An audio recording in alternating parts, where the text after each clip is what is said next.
के हम सबका मार्गदर्शन करें।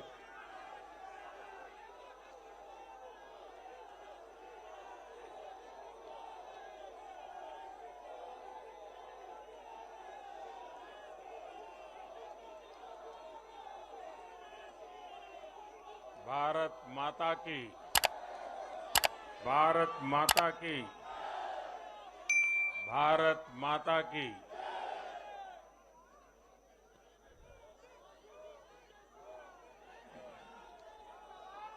भारतीय जनता पार्टी के राष्ट्रीय अध्यक्ष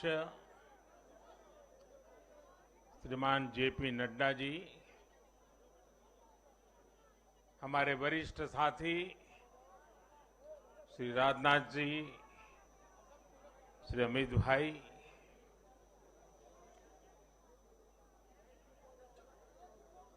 सभी प्यारे साथियों, मैं सबसे पहले जनता जनार्दन के सामने नतमस्तक हूं।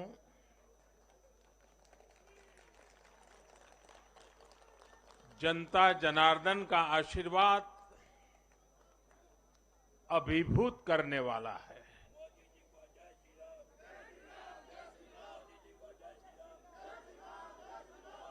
श्रीमान जेपी नड्डा जी के नेतृत्व में भारतीय जनता पार्टी के कार्यकर्ताओं ने जो परिश्रम किया है, उसकी खुशबू आज हम चारों तरफ अनुभव कर रहे हैं।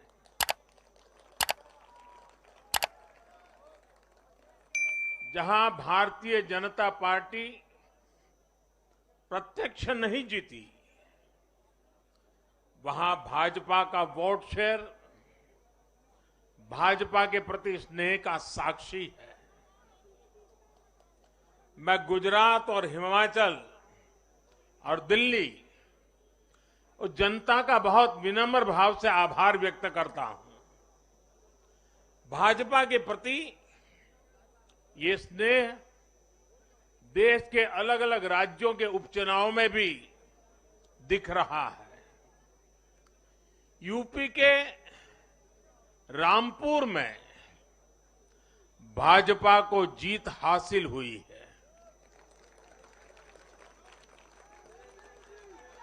बिहार के उपचुनावों में भाजपा का प्रदर्शन आने वाले दिनों का स्पष्ट संकेत कर रहा है। मैं आज चुनाव आयोग का भी अभिनंदन करता हूं, उनका आभार व्यक्त करता हूं। और ये चुनाव के दरमियान एक बहुत बड़ी बात जिसकी चर्चा होनी चाहिए थी, जहां तक मेरी जानकारी है, एक भी पोलिंग बूथ में रीपोलिंग करवाने की नौबत नहीं आई है।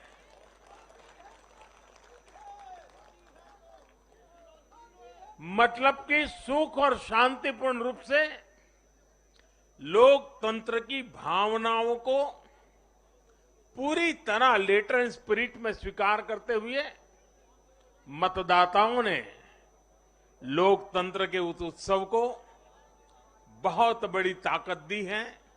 और इसके लिए भी चुनाव आयोग अभिनंदन का अधिकारी है। इस चुनाव में हिस्सा लेने वाले हर राजनीतिक कार्यकर्ता को, हर दल को भी मैं साधुवाद देता हूं। साथियों, आज मैं हिमाचल के हर मतदाता का भी बहुत बहुत आभारी हूं। जैसे अभी नड्डा जी बता रहे थे, हिमाचल के चुनाव में 1% से भी कम अंतर से ये हार जीत का फैसला हुआ है। 1% से भी कम। इतना कम अंतर से हिमाचल में कभी नतीजे नहीं आए हैं। हिमाचल में हर 5 वर्ष में सरकारें बदली हैं, लेकिन हर में जब बदलाव हुआ है कभी 5%, कभी 6%, कभी 7%। जीतने वाले और हार वाले के बीच में अंतर रहा है। इस बार 1% से भी कम। इसका मतलब है कि जनता ने भी भारतीय जनता पार्टी को विजयी बनाने के लिए भरसक प्रयास किया है। मैं हिमाचल की जनता को आश्वस्त करता हूं कि भाजपा भले ही 1% से पीछे रह गई, लेकिन विकास के लिए हमारी प्रतिबद्धता 100% रहेगी।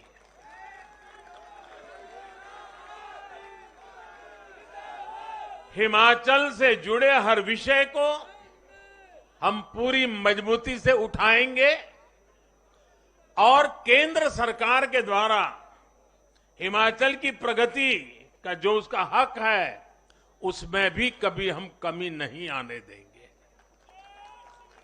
अभी जो मैंने दिल्ली का वर्णन सुना कि किस प्रकार से दिल्ली कॉरपोरेशन को विफल करने के इरादे से जनता के साथ धोखा किया गया, ये काम हम नहीं करते हैं।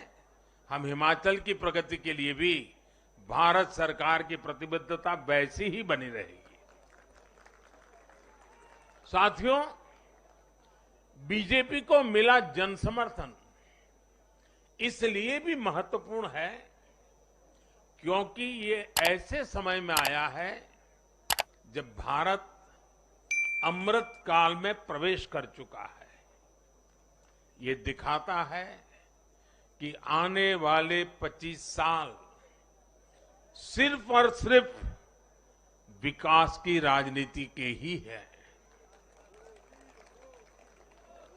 भाजपा को मिला जन समर्थन नए भारत की आकांक्षाओं का प्रतिबिंब है। भाजपा को मिला जन समर्थन भारत के युवाओं की युवा सोच का प्रकटीकरण है। भाजपा को मिला जन समर्थन गरीब, दलित, वंचित, पिछड़े, शोषित, आदिवासियों के सशक्तिकरण के लिए है। लोगों ने भाजपा को वोट दिया क्योंकि भाजपा का हर सुविधा को प्रत्येक गरीब, मध्यम वर्गीय परिवार तक जल्द से जल्द पहुंचाना चाहती है। लोगों ने भाजपा को वोट दिया क्योंकि भाजपा देश के हित में बड़े से बड़े और कड़े से कड़े फैसले लेने का दम रखती है।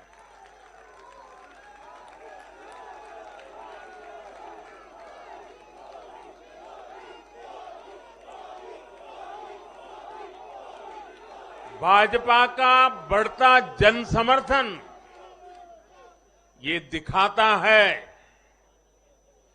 कि परिवारवाद और भ्रष्टाचार के खिलाफ जन आक्रोश लगातार बढ़ रहा है।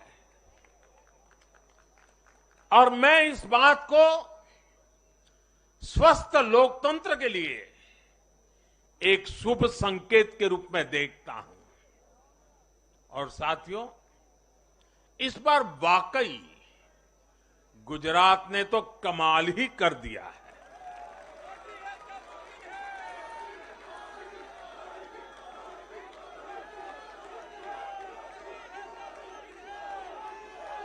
मैं नड्डा जी सहित सभी भाजपा कार्यकर्ताओं को बधाई देता हूं और विशेष रूप से मैं गुजरात की जनता को भी नमन करता हूं। चुनावों के दौरान मैंने गुजरात के भाई बहनों और युवाओं से कहा था कि इस बार नरेंद्र का रिकॉर्ड टूटना चाहिए। और मैंने वादा किया था कि भूपेंद्र नरेंद्र का रिकॉर्ड तोड़े, इसलिए नरेंद्र जी जान से मेहनत करेगा।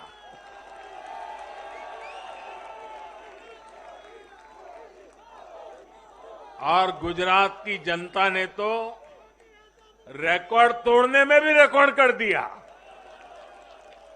उसने गुजरात की स्थापना से लेकर के अब तक सारे रिकॉर्ड तोड़ दिए। गुजरात के इतिहास का सबसे प्रचंड जनादेश भाजपा को देकर गुजरात के लोगों ने नया इतिहास बना दिया है। 2.5 दशक से निरंतर सरकार में रहने के बावजूद इस प्रकार का प्यार अभूतपूर्व है, अद्भुत है। लोगों ने जाति, वर्ग, समुदाय और हर तरह के विभाजन से ऊपर उठकर भाजपा को वोट दिया है। भारतीय जनता पार्टी गुजरात के हर घर का हिस्सा है, गुजरात के हर परिवार का हिस्सा है। साथियों, इस चुनाव में गुजरात में 1 करोड़ से भी ज्यादा ऐसे वोटर्स थे जिन्होंने मतदान किया, लेकिन ये वो मतदाता थे जिन्होंने कभी भी कांग्रेस के कुशासन को, उसकी बुराइयों को देखा नहीं था। वे फ्रेश थे, उन्होंने सिर्फ भाजपा की ही सरकार को देखा था। और युवाओं की तो प्रकृति होती है कि वो हमेशा सवाल पूछते हैं, जांचते हैं, परखते हैं, उसके बाद किसी फैसले पर पहुंचते हैं। युवा सिर्फ इसलिए किसी पार्टी को वोट नहीं करते क्योंकि वो दशकों से सत्ता में रही या फिर उस पार्टी के नेता किसी बड़ी परिवार के हैं। युवा तभी वोट देते हैं जब उन्हें भरोसा होता है, जब उन्हें सरकार का काम प्रत्यक्ष नजर आता है। और इसलिए आज युवाओं ने जब भाजपा को भारी संख्या में वोट दिया है, सीट से लेकर वोट तक के सारे रिकॉर्ड तोड़ दिए हैं, तो इसके पीछे का संदेश बहुत स्पष्ट है। इसका मतलब है कि युवाओं ने हमारे काम को जांचा, परखा और उस पर भरोसा किया है। इसका मतलब ये है कि युवा भाजपा की विकास वाली राजनीति चाहते हैं। इसका मतलब है कि युवा ना तो जातिवाद के बहकावे में आते हैं, न परिवारवाद के। युवाओं का दिल सिर्फ विजन और विकास से जीत सकते हैं, और भाजपा में विजन भी है और विकास के प्रति प्रतिबद्धता भी है। साथियों, आज एक और बात याद करने वाली है। जब महामारी के घोर संकट के बीच बिहार में चुनाव हुए थे, तो जनता ने भाजपा को भरपूर आशीर्वाद दिया। जब महामारी के संकट से बाहर निकलते हुए असम, यूपी, उत्तराखंड, गोवा, मणिपुर एक के बाद एक चुनावों में जनता ने भारतीय जनता पार्टी को ही चुना और आज जब भारत विकसित भारत के लक्ष्य की प्राप्ति के लिए आगे बढ़ रहा है तो भी देश की जनता का भरोसा सिर्फ और सिर्फ भाजपा पर है।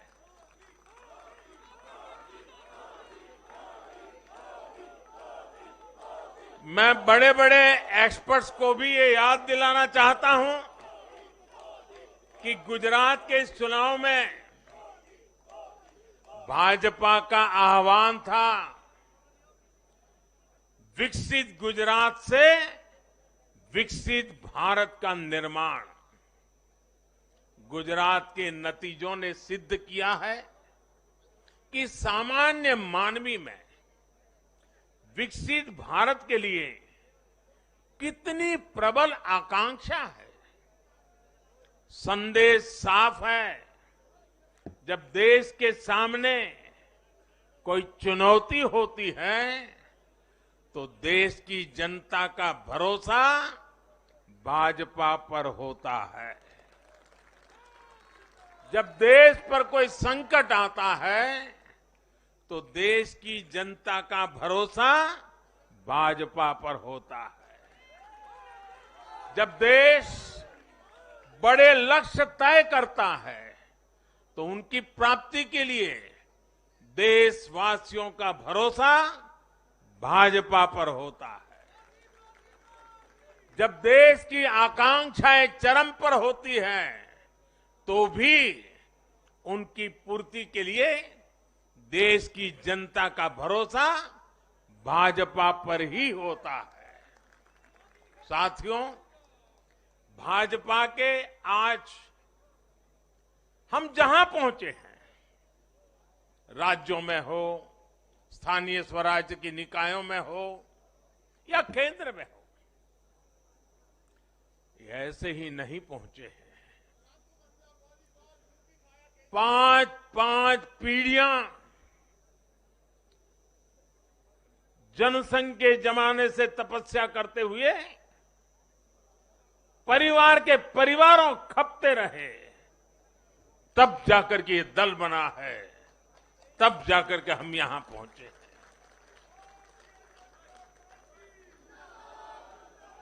भाजपा के लिए लाखों समर्पित कार्यकर्ताओं ने अपना जीवन खपा दिया है। व्यक्तिगत सुख, व्यक्तिगत आकांक्षाएं, व्यक्तिगत खुशी, व्यक्तिगत महत्वाकांक्षा, व्यक्तिगत सफलता, इन सबको तिलांजलि देकर भाजपा का प्रत्येक कार्यकर्ता समाज और देश की सेवा करने में, समाज और देश को सशक्त करने में जुटा रहता है।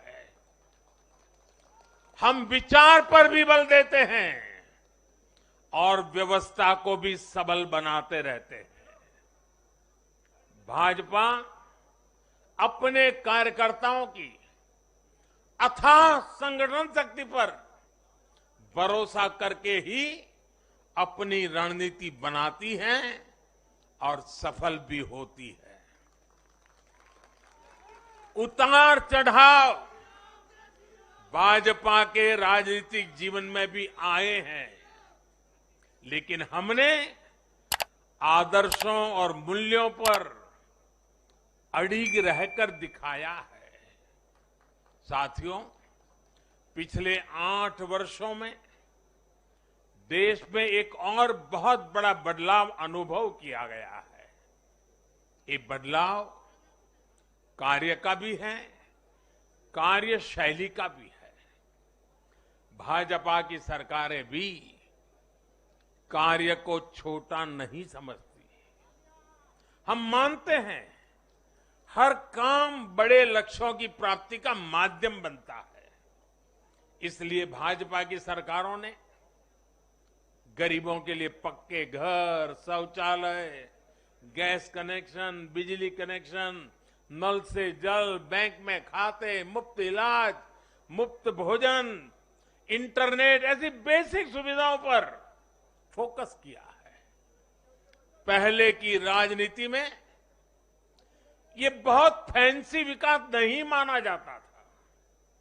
पहले की राजनीति में इसे बड़े काम के तौर पर देखा भी नहीं जाता था।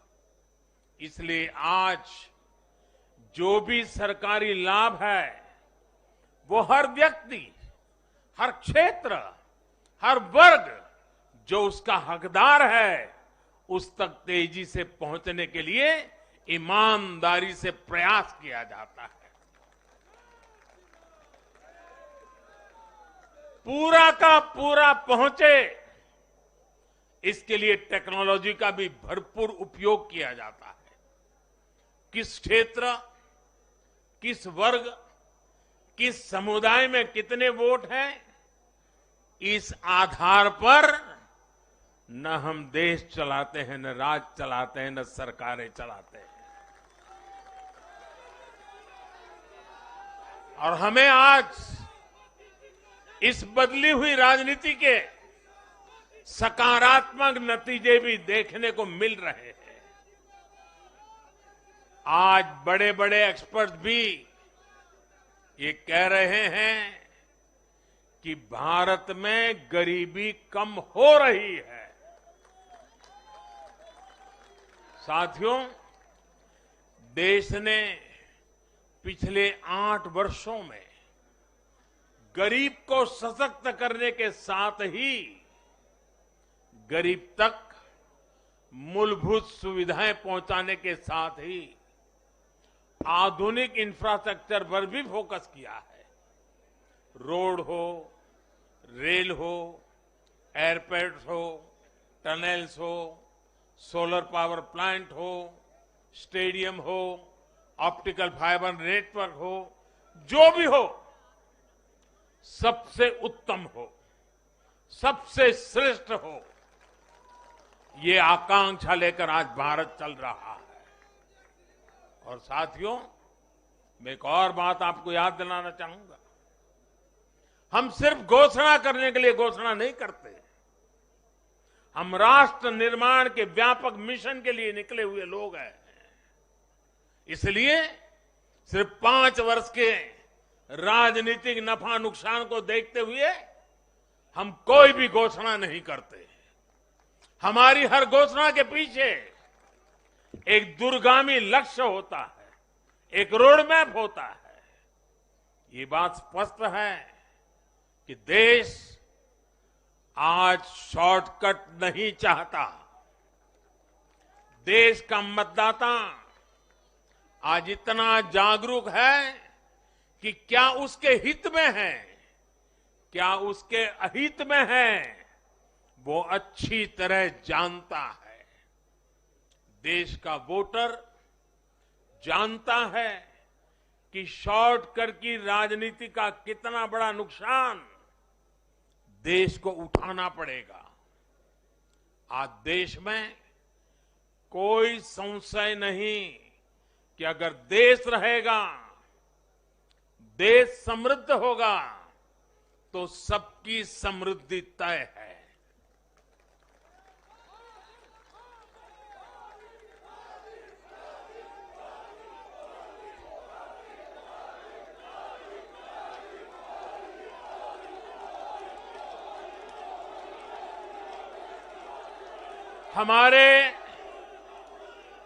हमारे पूर्वजों के पास अनुभव का अगाध ज्ञान था और अनुभव के निचोड़ से कहावतें बनती थी।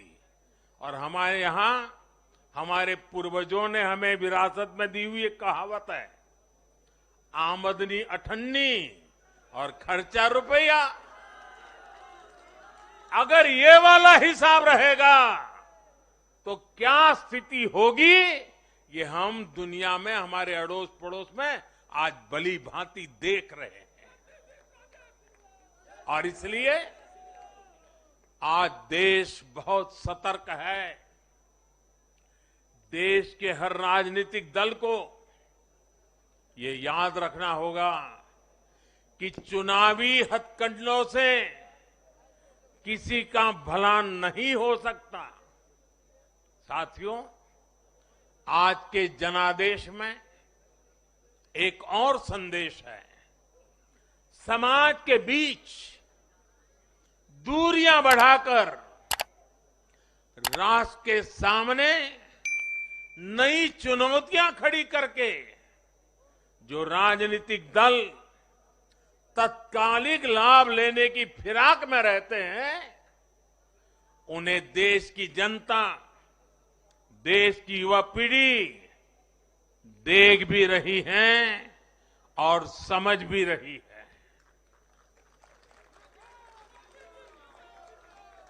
भारत का भविष्य फॉल्ट लाइंस को बढ़ा करके नहीं, फॉल्ट लाइंस को गिराकर ही उज्जवल बनेगा। कभी भाषा की दीवार, कभी रहन सहन, कभी क्षेत्र, कभी खान पान, कभी ये वर्ग, कभी वो वर्ग। लड़ने के लिए तो सैकड़ों वजह हो सकती हैं, लेकिन जुड़ने के लिए एक वजह ही काफी है। ये मातृभूमि, ये धरती, ये देश, ये हमारा भारत।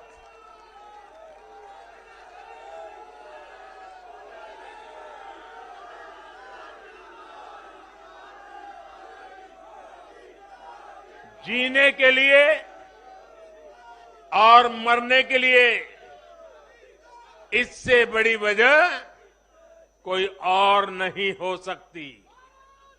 इसलिए हमें देश प्रथम, इंडिया फर्स्ट की भावना के साथ आगे बढ़ना है। साथियों, मुझे खुशी है कि आज भारत के गांव हो या शहर, गरीब हो या मिडिल क्लास, किसान हो या श्रमिक, सभी की पहली पसंद भाजपा है।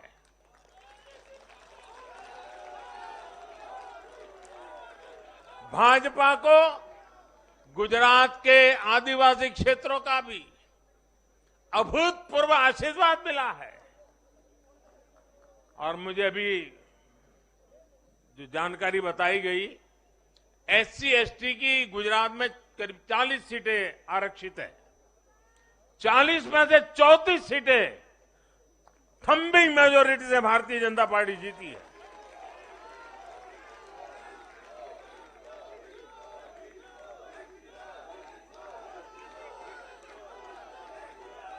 आज आदिवासी भाजपा को अपनी आवाज मान रहे हैं। आज भाजपा को आदिवासी समुदाय का जबरदस्त समर्थन मिल रहा है। इस बदलाव को पूरे देश में महसूस किया जा रहा है। ऐसा इसलिए हो रहा है क्योंकि दशकों तक जिन आदिवासियों की आकांक्षाओं को नजरअंदाज किया गया, वो अब देख रहे हैं कि भाजपा लगातार उनकी उम्मीदें पूरी करने में जुटी है। ये भाजपा ही है जिसके प्रयासों से देश को पहली आदिवासी राष्ट्रपति मिली है। ये भाजपा ही है जिसने आदिवासी कल्याण के लिए बजट बढ़ाया और आदिवासी क्षेत्रों में विकास को रफ्तार दी। भाजपा सरकार ने ऐसे अनेक कदम उठाए हैं जिससे आदिवासी समुदाय के लोगों को आर्थिक रूप से मजबूत बनाया जा रहा है। देश भर में आदिवासी स्वतंत्रता सेनानियों के म्यूजियम बनाकर भाजपा आजादी के उन वीर योद्धाओं को सम्मान दे रही है। भगवान बिरसा मुंडा के जन्मदिन को भाजपा सरकार में ही जनजातीय गौरव दिवस घोषित किया गया है। हमारे इन प्रयासों ने आदिवासी युवाओं को उनके स्वाभिमान को ऊंचा किया है। आज भाजपा आदिवासियों को सशक्त करने के लिए हर संभव प्रयास कर रही है। साथियों, आजकल हर चुनाव नतीजों के बाद ये चर्चा भी बहुत होती है कि देश की माताएं, बहनें, बेटियां भाजपा पर इतना आशीर्वाद क्यों बरसाती है।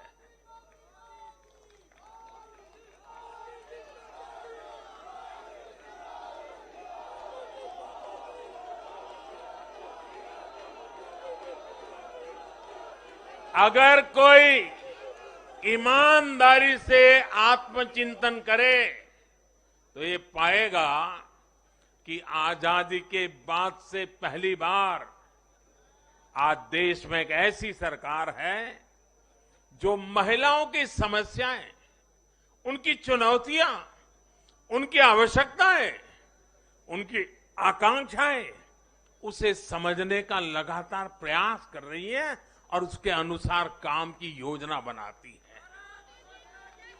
गांव देहात से लेकर शहर तक घरेलू कार्य में व्यस्त महिला से लेकर स्वरोजगार करने वाली या किसी रोजगार से जुड़ी महिलाओं के लिए जितना भाजपा सरकार ने किया है उतना पहले किसी भी सरकार ने नहीं किया। महिलाओं के लिए पहले की सरकारों के 70 साल के कार्यों की तुलना में भाजपा सरकार के 7-8 साल के कार्य कहीं ज्यादा है और इसलिए आज जब भी चुनाव होते हैं तो देश की माताएं, बहनें, बेटियां कमल के निशान का सिर्फ बटन ही नहीं दबाती, उनके हाथों में एक आशीष का भाव होता है, आशीर्वाद का भाव होता है और जब वो उंगली कमल के बटन पर रखती हैं तब वो हम जैसे लाखों कार्यकर्ताओं के सर पे विजय तिलक भी लगा देती है।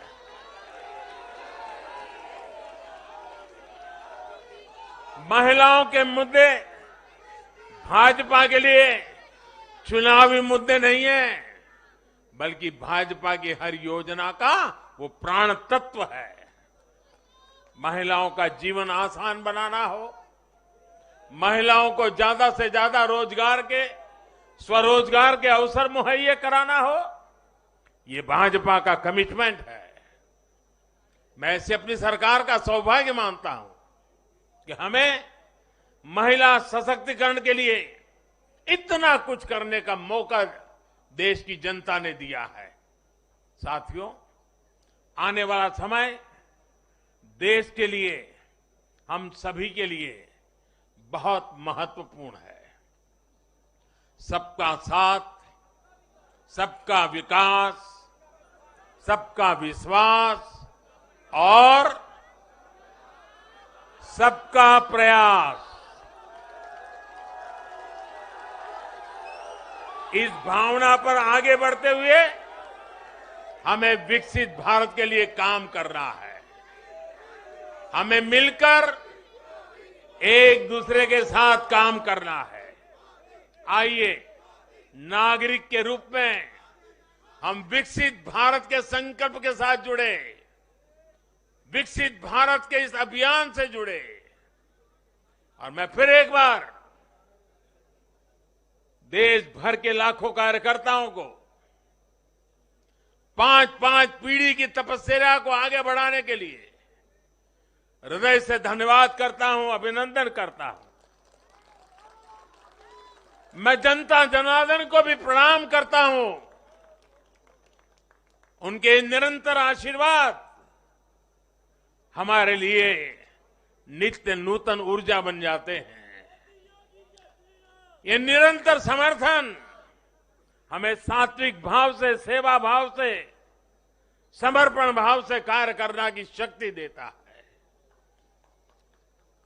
जब हमें जनता जनार्दन का आशीर्वाद मिलता है तो हमें अधिक परिश्रम करने की प्रेरणा जगती है, अधिक पुरुषार्थ करने का संकल्प जगता है और संकल्पों को सिद्ध करने के लिए जीवन खपा दे करके सिद्धि तक पहुंचाने के लिए हम लगे रहते हैं, क्योंकि जनता जनार्दन, इसे हम ईश्वर का रूप मानते हैं और यही सामर्थ्य, यही शक्ति एक सेवक के भाव से, सेवा भाव से, समर्पण की अप्रतिम राह को प्रकटते हुए चलते रहना, चलते रहना, चलते रहना, चरैवेति चरैवेति चरैवेति, इसी मंत्र को लेकर के हम चल रहे हैं। भाइयों बहनों, इस चुनाव में अब बहुत लोगों को जानने पहचानने का भी अवसर मिल चुका है। पिछले कुछ चुनावों का एक बड़े कैनवास पर एनालिसिस करना चाहिए कि जो अपने आप को न्यूट्रल कहते हैं, जिनका न्यूट्रल होना जरूरी होता है, वो कहां खड़े होते हैं, कब कैसे रंग बदलते हैं और कैसे कैसे खेल खेलते हैं, वो अब देश को जान लेना बहुत जरूरी है, बहुत जरूरी है। उत्तराखंड का इतना बड़ा चुनाव हुआ, कितनी जमानतें जब्त हुई, किसकी हुई, कोई चर्चा नहीं। हिमाचल में इतना बड़ा चुनाव हुआ, कितने लोगों की जमानत जब्त हुई, कितने लोगों का बुरा हाल हुआ, कोई चर्चा नहीं। भाइयों बहनों, उन लोगों को भी जानना चाहिए, पहचानना चाहिए कि ये भी ठेकेदार है।